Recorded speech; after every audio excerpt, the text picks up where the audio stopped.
First at 6, protesters are lined up outside Anderson School District 2's offices right now. They're upset over the superintendent being placed on administrative leave. Yeah, it's a story we've been following all day. 7 News reporter Asia Wilson has been investigating why this decision was made and why some people are not happy about it. She's joining us live in Anderson County. Asia, bring us up to date.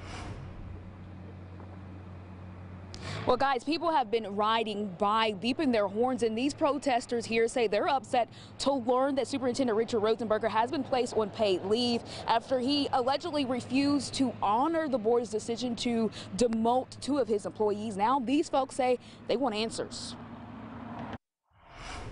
And my directors and other administrators.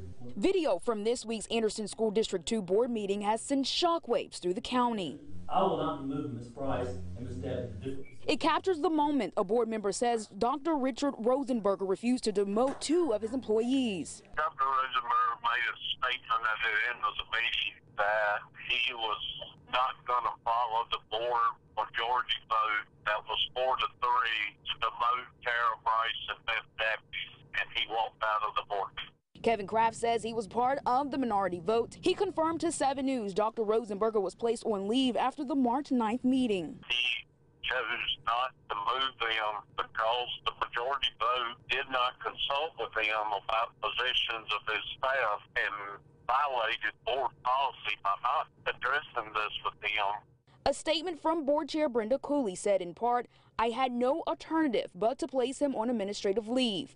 The vote in question would have demoted both Bryce, who is an assistant superintendent, and Dabney, an instruction and technology coach, back down to teachers. I've never received any type of negative evaluation and I've not gotten anything from them stating why this is a necessity. They had no formal reprimands or bad information about their job performance that I know of.